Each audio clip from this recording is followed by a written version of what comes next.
لیکن اب ذرا flip side of the coin بھی دیکھتے ہیں نا, اگر if we are enable to manage this what we are trying to, what will happen then? Iran کا پاسبل ریئیکشن کیا ہوگا؟ دیکھیے یہی تو وہ مین فیئر تھا جو فیلڈ مارشل کے مائنڈ میں تھا بیفور گوئنگ ٹو ایران. دیکھیے ایران نے بڑا کلیئر اپنا پالیسی دے دی ریٹیلیشن کی, کہ اگر ہمارے اکنامک ہمارے اوپر سینکشنز لگائی گئی کہ ہمیں اسکویز کرنے کی کوشش کی گئی, تو ہم اس کا رسپانس جنریٹ کریں گے ریجنل کنٹریز کے اندر جو امریکہ کے اکنامک انٹرسٹ ہے, پلس امریکہ کا دیکھے مڈل ایسٹ کے اندر, اور اس اکنامک انٹرسٹ میں it is not the businesses only, اس میں پھر جو ان کے آئل ریلیٹڈ فیسلٹیز ہیں وہ بھی اس میں شامل ہے, تو اٹس اے ہیوج تھریٹ.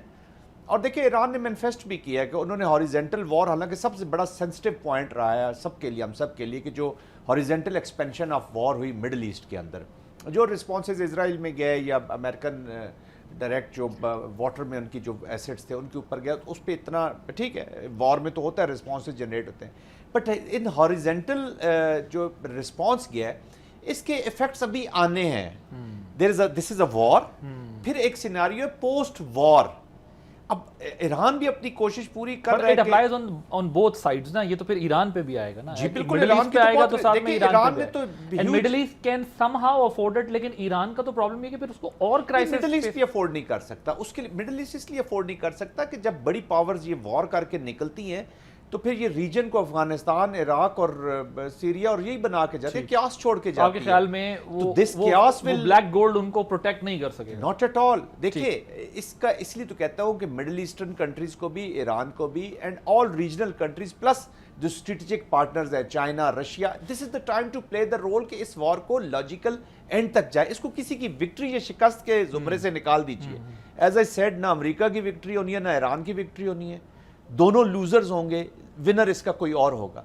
کیونکہ یہ اب مڈل ایسٹ میں کانفلکٹ اس طرح, جو گلف کنٹریز میں خاص طور پہ فرسٹ ٹائم اس طرح کا کانفلکٹ گیا ہے. ان کے لوگوں نے ابھی تک پین دیکھا نہیں ہے, جو پین سیریا کے لوگوں نے دیکھا ہے, جو لیبنان کے لوگوں نے دیکھا ہے, جو غازہ کے لوگوں نے دیکھا ہے.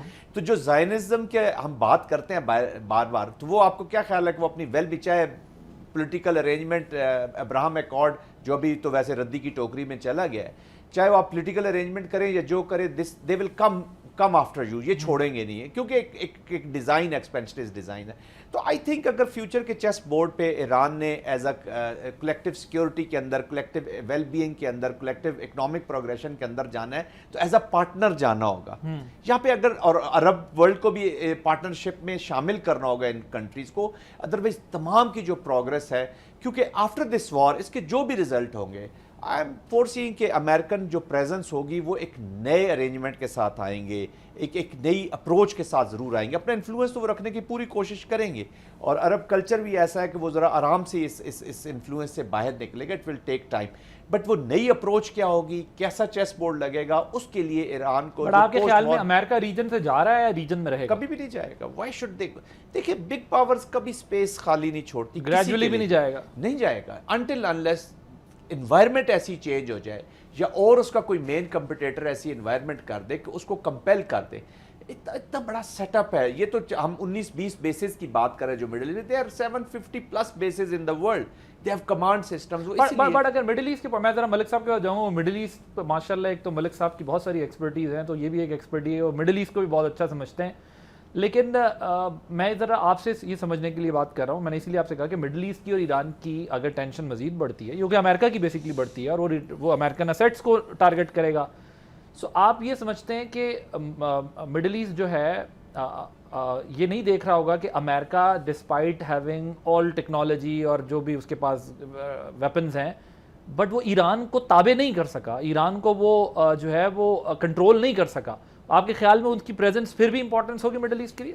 دیکھیے اس لیے کہ وہ سیکورٹی آرکیٹیکچر کے ساتھ کلچرلی جڑے ہوئے ہیں. اب $600 بلین پلس کی انویسٹمنٹ کرنے جا رہا ہے سعودی عربیہ, یونائٹڈ اسٹیٹس کے اندر ان کی سٹیکس ہے. سلولی اینڈ گریجولی وہ تب جائیں گے, اس آرکیٹیکچر سے نکل سکتے ہیں یا سلولی اینڈ گریجولی باہر آ سکتے ہیں جب ایران ایز اے پارٹنر وہاں پہ موجود ہو. اوکے, آپ ایران کو تھریٹ پرسپشن کم ہو جائے. یس تھریٹ آف کورس گارنٹیز ہیں ان کو. مالک صاحب, یہ جو ہم سوری ایک آخری بات ہے, جو ہم مسٹرسٹ کی بات کرتے ہیں نا امریکہ اور ایران کے درمیان, یہ مسٹرسٹ ایران اور مڈل ایسٹرن گلف کنٹریز کے درمیان بھی تو موجود ہے نا, اس نے بھی ختم ہونا ہے. یہاں پہ بھی بہت سی سی بی ایمز ہونی ہے, وہ جب تک آن گراؤنڈ نہیں ہوں گی وہ پرابلی یہ چیلنج رہے گا. اور یہ جو فورم پاکستان جس کا نے جو بن گئے, 4 ملک اکٹھے ہو گئے, that can play a vital and important role in this process. Yes of okay course. Malik Sahab, ایک تو یہ ظاہر آپ اس پہ بھی کامنٹ کریں گے, مجھے مڈل ایسٹ کے پوائنٹ آف ویو سے جنرل صاحب نے بات کی ہے کہ نہ وہ سروائیو کر سکیں گے اور نہ یہ سروائیو کر سکیں گے, لیکن یہ چائنا کی جانب سے ایران پر جو اکنامک سینکشنز کو اپوز کیا گیا ہے, کیا امریکہ کا جو ڈی ڈے اکنامک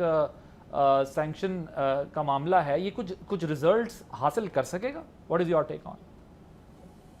دیکھیے, جہاں تک ہمارے مڈل ایسٹ کا تعلق ہے, دیکھیے امریکہ کے ساتھ جو ریلیشن شپ مڈل ایسٹ میں ہے وہ میں نہیں سمجھتا, I will agree with general Sahab کہ وہ America will not go any where.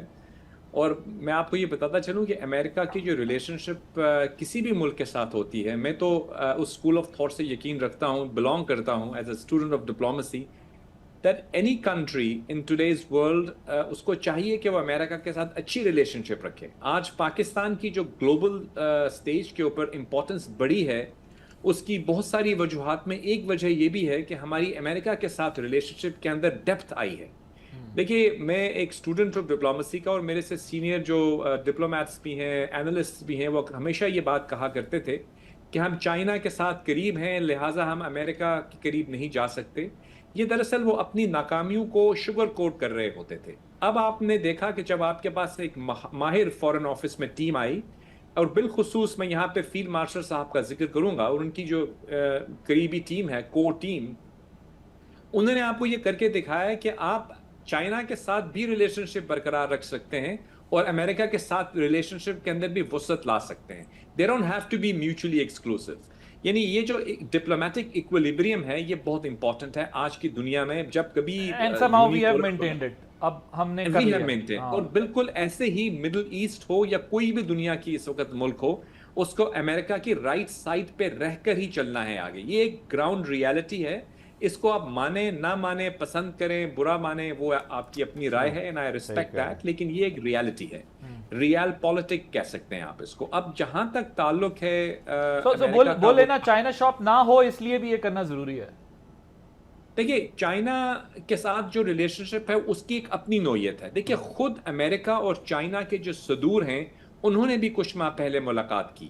آپ کو یاد ہوگا پریزیڈنٹ ٹرمپ وزٹڈ بیجنگ, اور وہاں پہ انہوں نے یہ ڈیسائیڈ کیا کہ ہم ماضی کی طرح جیسے یو ایس ایس آر اور یو ایس اے کے درمیان ایک تصادم کی ریلیشن شپ تھی, کولڈ وار کی صورتحال بن گئی تھی, ہم ایسے نہیں کریں گے. We will have a managed competition, یعنی ہم کچھ معاملات میں کوآپریٹ کریں گے اور کہیں پہ ہم کمپیٹ کریں گے. کمپیٹ کرنے میں کوئی برائی نہیں ہے, لیکن آپ جب تصادم کرتے ہیں, فائٹ کرتے ہیں, وہاں پہ برائی پیدا ہوتی ہے. سبسکرائب کریں اور بیل دبائیں تاکہ کوئی خبر رہ نہ جائے.